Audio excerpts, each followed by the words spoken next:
Silence रहने की 6 ताकत जान लो। महान आचार्य चाणक्य ने कहा था कि जिस व्यक्ति ने ये समझ लिया कि क्या, कब, कहां और कितना बोलना है, तो उस व्यक्ति को सफल होने से कोई नहीं रोक सकता। ऐसे व्यक्ति की सफलता सुनिश्चित है। जिस तरह कमान से निकला हुआ तीर लौटकर कभी वापस नहीं आता, ठीक उसी तरह से मुंह से निकले शब्द कभी वापस नहीं आते।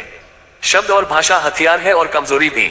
सही समय पर सही शब्दों के प्रयोग से इंसान परेशानियों से बच सकता है, लेकिन बिना सोचे समझे बोले गए शब्द इंसान की मुसीबत को बढ़ा देते हैं। द्रौपदी का ये बोलना कि अंधे का पुत्र अंधा ही होता है, महाभारत के युद्ध का मुख्य कारण बना था। आज भी लोग अपनी जबान का इस्तेमाल दूसरों को नीचा दिखाने और खुद को बड़ा बताने के लिए करते हैं, लेकिन जो समझदार और सफल इंसान होते हैं वो ये अच्छी तरह से जानते हैं कि उन्हें किस वक्त कितना और क्या बोलना है। साइलेंट रहने का मतलब ये नहीं है कि आपको पूरे दिन एक भी शब्द नहीं बोलना है या चुपचाप रहना है। मौन का मतलब है कि बेवजह शब्दों का प्रयोग नहीं करना है। जहां जरूरत है वही ही बोलना है, अपनी लक्ष्य पर ध्यान केंद्रित करना है। आज मैं आपको चुप रहने के साथ ऐसे फायदे बताऊंगा जिन्हें जानने के बाद आप आज से ही नहीं बल्कि अभी से उतना ही बोलोगे जितनी आपको जरूरत होगी। नंबर 1, मौन लोगों का ध्यान खींचती है। साइलेंट यानी चुप्पी किस तरह लोगों के अटेंशन को ग्रैब करती है, ये बात आप इस उदाहरण से समझ सकते हो कि जब क्लासरूम में टीचर किसी विषय पर बात करते हैं तो स्टूडेंट्स उनके बात को बिल्कुल ध्यान से सुनते हैं, लेकिन जब अचानक टीचर या स्पीकर बोलना बंद कर देते हैं तो सभी लोग आश्चर्य में पड़ जाते हैं। अरे क्या हो गया भाई, कम्युनिकेशन बंद क्यों हो गई? मैं जब स्कूल में था तब अक्सर ऐसा होता था और आपके साथ भी ऐसा हुआ होगा। ठीक यही फॉर्मूला हमारे दैनिक जीवन में भी लागू होता है। जब आप अपने काम से काम रखते हो, दूसरों के मामले में दखल नहीं देते हो, जरूरत हो तभी बोलते हो, तो लोगों का ध्यान आपके ऊपर जाता है। और अगर आप कम बोलते हो, जरूरत हो तभी बोलते हो, तो लोग आपकी बातों को ज्यादा महत्व देंगे। लोग आपकी बात को उन लोगों की तुलना में ज्यादा प्रेफरेंस देंगे। ज्यादा याद रखेंगे जो लोग बिना जरूरत के बक करते रहते हैं। महान आचार्य चाणक्य अपनी चाणक्य नीति में बताते हैं कि उन्होंने अपने हजारों शत्रुओं को अपनी खामोशी से परास्त किया था। वो खामोश रखकर अपने शत्रुओं को विचारों में उलझाए रखते थे और सही समय आने पर वह अपने दुश्मनों को ईंट का जवाब पत्थर से देते थे। नंबर 2, मौन बातचीत में मदद करता है। शांत रहना मोल भाव यानी नेगोशिएट करते वक्त आपकी बहुत ज्यादा हेल्प कर सकता है।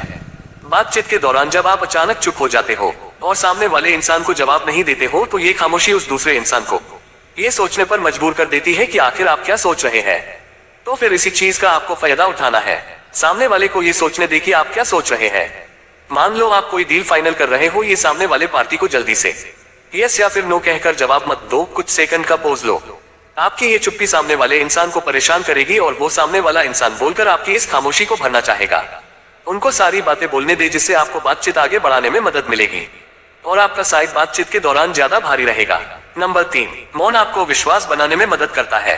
अगर आप एक मजबूत रिलेशनशिप बिल्ड करना चाहते हो तो उससे पहले आपको ट्रस्ट यानी विश्वास बिल्ड करना होगा, और विश्वास तभी बिल्ड होगा जब आप सामने वाले इंसान की बातों को ध्यान से सुनोगे। यानी बातचीत के दौरान बोलोगे कम और सुनोगे ज्यादा। ऐसा करने से दूसरे इंसान को लगेगा कि आप एक अच्छे इंसान हो, सामने वाले की बात को अच्छे से सुनते हो, किसी को भी नजरअंदाज नहीं करते हो, और तभी तो वो आपके बातों को अच्छे से सुनेगा और ट्रस्ट बिल्ड होगा। नंबर 4, उत्तर प्राप्त करें। आपने ऐसे कई सारे लोगों को देखा होगा जो कोई प्रश्न पूछने के बाद रुकते ही नहीं है, अपनी बकबक चालू रखते हैं या फिर दूसरे को बोलने का मौका ही नहीं देते। अगर आप भी ऐसा करते तो आपको दूसरे इंसान के पर्सपेक्टिव को जानने का मौका ही नहीं मिलेगा। लोग आपके प्रश्नों का जवाब ही नहीं देंगे। इसीलिए कोई भी प्रश्न पूछने के बाद आप साइलेंस हो जाओ। आप अपना ओपिनियन मत दो, लोगों का क्या ओपिनियन है उस बात पर, उस प्रश्न पर आप जान की कोशिश करो, शायद आपको कुछ नया सीखने को मिल जाए। कुल मिलाकर आप प्रश्न पूछने के बाद जितना जल्दी चुप हो जाओगे आपको उतना जल्दी आंसर मिलेगा।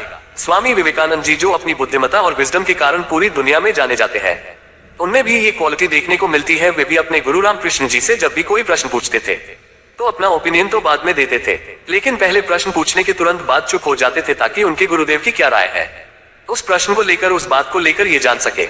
नंबर 5, नम्र शक्ति। साइलेंस एक शॉर्ट पावर है, मतलब एक ऐसी पावर से है जिसकी मदद से आप सामने वाले से बिना लड़े हरा सकते हैं। इसका सबसे बेहतरीन उदाहरण है महात्मा गांधी जी, जो कि सत्य और अहिंसा के मार्ग पर चले थे और बिना लड़े उन्होंने अंग्रेजों को धूल चटाई थी। महात्मा गांधी जी जानते थे कि अगर हमने अंग्रेजों से लड़ाई की तो हम उनसे कभी नहीं जीत पाएंगे। उन्होंने शॉर्ट पावर का इस्तेमाल किया और अंग्रेजों को हराया। कई बार लड़ने से और झड़ने से प्रॉब्लम सॉल्व नहीं होती, चुप रहने से और शांत हो जाने से प्रॉब्लम सॉल्व हो जाती है। नंबर 6, विचारशील मौन। द क्वाइट बुक के ऑथर सुजन केन अपनी बुक में बताते हैं कि थॉटफुल साइलेंस कई सारी मुसीबतों से बचा सकती है। एक लड़का लैपटॉप खरीदने जा रहा था, तभी उसको रास्ते में वर्षों पुराना एक दोस्त मिलता है जो उसको बोलता है कि तुम जहां लैपटॉप खरीदने जा रहे हो उसी के पास में एक घर है, वहां ये सामान डिलीवर कर देना। वह अपने दोस्त को ना नहीं बोलता है और उसका सामान ले लेता है। लेकिन जहां सामान डिलीवर करना था वो घर उस दुकान से काफी दूर था। उसका बहुत सारा समय बर्बाद हुआ उस आइटम को डिलीवर करने में। बाद में जब वह दुकान पर पहुंचा तो वह दुकान बंद हो चुकी थी। उसे अपने दोस्त के ऊपर बहुत ज्यादा गुस्सा आया। इसीलिए हमें हमेशा हाँ नहीं कहना चाहिए, न कहने और साइलेंस के पावर को समझना चाहिए। तो दोस्तों, इन सब बातों से आप ये समझ चुके होंगे कि साइलेंस में बहुत ज्यादा पावर है। साइलेंस के पावर को कम नहीं समझना चाहिए। साइलेंस आपको बहुत सारी मुसीबतों से बचा सकती है। और अगर आप भी इन बताई गई बातों को उतारते हो, जहां जरूरत हो वही बोलते हो, तो डेफिनेटली आपको बहुत ज्यादा फायदा होगा। वीडियो पसंद आए तो प्लीज लाइक एंड सब्सक्राइब करें। धन्यवाद।